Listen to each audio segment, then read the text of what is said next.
पाकिस्तान के अंदर लोग ये कह रहे हैं कि मारिया केस जो है, जो इस वक्त खबरों की जीनत बना है और बहुत ज्यादा लोग इसके ऊपर बातचीत कर रहे हैं।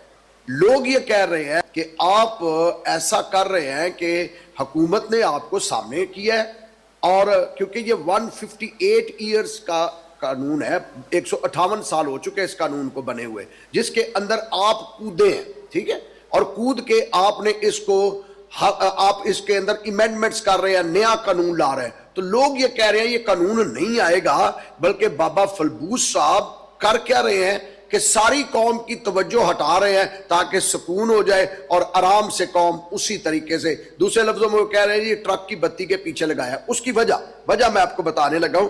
लोग ये कह रहे हैं कि बाबा जी पब्लिसिटी स्टंट कर रहे हैं, एक तो ये, एक दूसरा ये लोगों ने कहा है कि जब बाबा जी ने या एमपीए साहब ने किसी भी पार्लियामेंटेरियन के साथ कोई लॉबी नहीं की, कोई कुछ नहीं किया, और वैसे ही बिल उठा के दे दिया। और कुछ लोग तो यहां तक कह रहे हैं आपके बारे में कि ये एआई जनरेटेड बिल है जो उन्होंने एआई से बनवा के जनाब पेश कर दिया है, और कुछ इस तरह की सोच जो है लोगों की पाई जाती है, और ये सारा सोशल मीडिया के ऊपर है। मैंने जब आपकी ये पोस्ट लगाई तो मुझे फोन आना शुरू हुए, और उन फोन्स के अंदर लोगों ने मुझे कहा कि आप उन्हें बुला रहे हैं, लेकिन ये तो आपको या मसीहत को जो है इस तरीके से बना रहे हैं कि वो इसकी तवज्जो कौम की हटा रहे हैं, और ये बिल कभी पास नहीं होगा।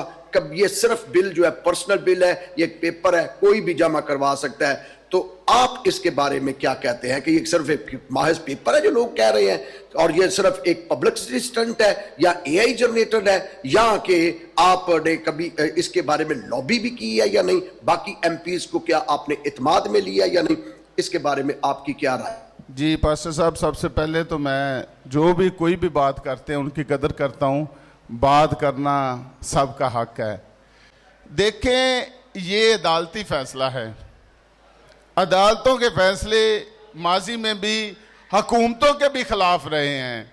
यहाँ तो अदालतों का ये आलम रहा है कि अदालतों ने इस मुल्क के बेशुमार प्राइम मिनिस्टरों को घर भेजा, उनको सजाएं दी, यहाँ तक उनको फांसियों तक दी।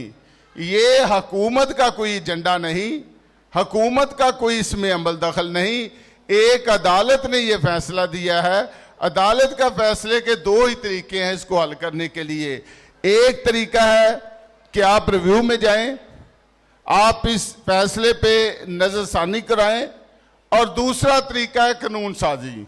इसके अलावा बड़ी खुशी की बात है, कौम सारी इकट्ठी है, रोजाना कहीं ना कहीं मीटिंगें हो रही हैं, एहतजाज भी हो रहे हैं, हर को अपने अपने तरीके से इस पे अपने दुख का जो है वो ज़हार कर रहा है। और रह गई बात हुकूमत की, ये बात हकीकत है कि जिस तरह मेरी कायद, मेरी लीडर मोहतरमा मरियम नवाज शरीफ ने अक़लीतों की तरफ एक बेहतरी का कदम बढ़ाया है, वो भी इससे पहले हमें नज़र नहीं आता था। उन्होंने बड़ी मोहब्बत और बड़ा फिक्र और बड़ी दलेरी के साथ लोगों के लिए वो काम करने का जज्बा रखती हैं। और अगर हुकूमत ही हमारे साथ ना होगी तो फिर हम कैसे कुछ कर सकते हैं।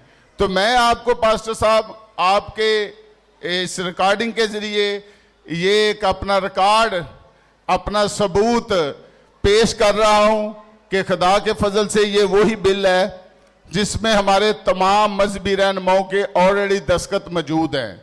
सिर्फ हमने इसमें से तलाक को निकाला है, उसको नहीं हमने छेड़ा। क्रिश्चियन मैरिज एक्ट पे हमने खुद अपनी आंखों से देखा है इस बिल को, तमाम मजहबी क़यादत के इस पे दस्तखत मौजूद हैं।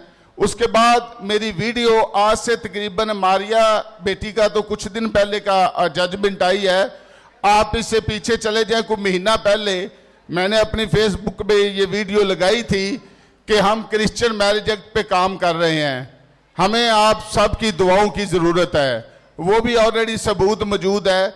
उसके बाद डिप्टी स्पीकर सिंध एंथनी नवीज साहब वो पंजाब असम्बली में आए, हम सब क्रिश्चियन एमपीए वहाँ मौजूद थे, और भी हमारी पार्टी के अहदेदारान मौजूद थे। उन्होंने आके हमें ब्रीफ किया कि ये एक बिल है, इसकी हमें ज़रूरत है, इस पे हमें काम करना चाहिए।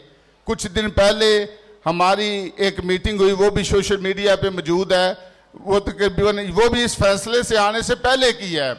जो मीटिंग हमने अवारी होटल में की थी वो भी क्रिश्चियन मैरिज एक्ट के ऊपर ही हमने की थी।